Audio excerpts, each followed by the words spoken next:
कहा जाता है कि आरएसएस एक अम्ब्रेला ऑर्गेनाइजेशन, एक पेरेंट ऑर्गेनाइजेशन है जिसके अंदर एक पॉलिटिकल ऑर्गेनाइजेशन हो गई आपकी बीजेपी, फिर बजरंग दल हो गई, फिर विश्व हिंदू परिषद और ऐसे तमाम संगठन इसके अंडर में आते हैं, लेकिन पेरेंट ऑर्गेनाइजेशन आरएसएस है, संघ है।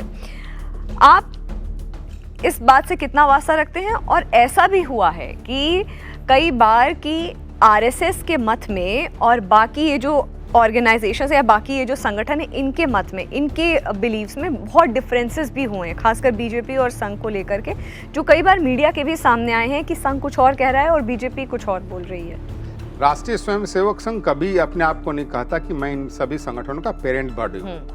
हमारा ऐसा कोई कॉन्सेप्ट भी नहीं है। ये सब बाहर के लोगों ने ऐसे ऐसे नाम दे दिए हैं। ओरिजिनली क्या है, राष्ट्रीय स्वयंसेवक संघ स्वयंसेवक तैयार करता है, कार्यकर्ता तैयार करता है, और वो कार्यकर्ता अपनी अपनी क्षमता के अनुसार, अपने अपने दृष्टि के अनुसार अलग अलग संगठन में जाता है। जैसे मैं विश्व हिंदू परिषद में आया, कोई संगठन हमारे स्वयंसेवक बीजेपी में जाएगा, वो अलग अलग क्षेत्र में काम करेगा। अब वो सब काम करते हैं और कोई झगड़ा नहीं है, सबका परसेप्शन का आउटलुक है ना। अब जब मजदूर संघ ट्रेड यूनियन वाला है, ट्रेड यूनियन को लगता है हमारा काम ज्यादा महत्वपूर्ण है। अब इंडस्ट्री, क्योंकि बीजेपी को अपनी सरकार के इंडस्ट्री के ऊपर फोकस करना है, तो वो इंडस्ट्री इंटरेस्ट भी देखना और ट्रेड यूनियन का भी इंटरेस्ट देखता है।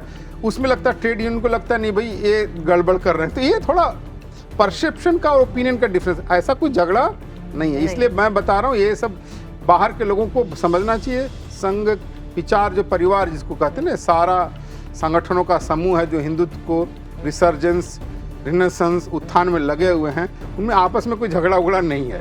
हम लोग तो बराबर मिलते जुलते हैं, मिलके काम करते हैं। एक और नैरेटिव है राष्ट्रीय स्वयंसेवक संघ को लेकर के कि इसको कट्टरवाद से बहुत जोड़ा जाता है, बहुत एक्सट्रीमिस्ट टाइप की ऑर्गेनाइजेशन, हिंदू आउटफिट है। और क्योंकि जब आरएसएस की बात होती है तो समाज में और तत्व भी एक्टिव हो जाते हैं। देखो ये सब चीज़ें क्या होता है, नैरेटिव क्या होता है, कैसे आप बनाते हो। तो एक ज़माने में मीडिया जो है, जब post independence media leftist Marxist लोगों के कंट्रोल में थी, बहुत अभी तक डिजिटल स्पेस आने से पहले भी उन्हीं का कंट्रोल था। Mass communication institute, college, university पर उनका कंट्रोल था। तो उन लोगों का क्या था कि आरएसएस राइज कर रहा था, आगे बढ़ रहा था, खासकर राम जन्मभूमि आंदोलन के बाद तो बहुत तेज़ी से आगे बढ़ा। तो उनको रोकने का था कि भाई इसको डिमोनाइज करो। जब तक डिमोनाइज नहीं करोगे तो लोग नहीं इससे जुड़ेंगे ना, डिमोनाइज करोगे तो लोग नहीं जुड़ेंगे।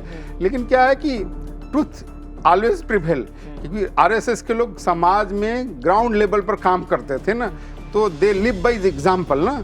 अब उससे समाज धीरे धीरे उनके साथ जुड़ते गया और आज देखिए पावरफुल हो गए हैं। तो ये जो कट्टरता की बात है, कट्टरता आरएसएस में जरा सा भी नहीं है ना। अगर आरएसएस में कट्टरता होनी थी ना तो एक भी जिहादी यहाँ जीवित नहीं रहता, मैं आपको ये बता दूं। ये तो क्या है, संघ परिवार का ऐसा नेचर है कि हमें अपने हिंदू समाज को मजबूत करना है, और मजबूत जब तक नहीं होगा तब हम शत्रु को डिस्ट्रॉय नहीं कर सकते।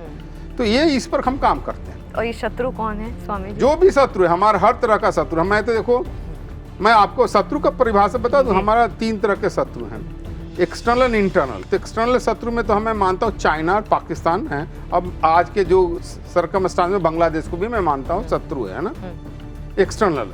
इंटरनल में जब हमारे 2 शत्रु है, इंटरनल में भी हमारे 2 शत्रु, उसको भी इंटरनल एक्सटर्नल में मानता हूँ। इंटरनल एक्सटर्नल में जिहादी एंड इवेंजलिकल जो कन्वर्शन के थे, जिहादी जो है ना, ये भी हमारे, और उनके साथ साथ ये मार्क्सिस्ट जो है ना, अर्बन नक्सल जो कहते हैं, वो भी हमारे शत्रु हैं। फिर इंटरनल में हमारा शत्रु गरीबी है ना, जो हमारा अभाव, गरीबी है समाज की, ये हमारा शत्रु है। अब हमें इन सबसे लड़ना है।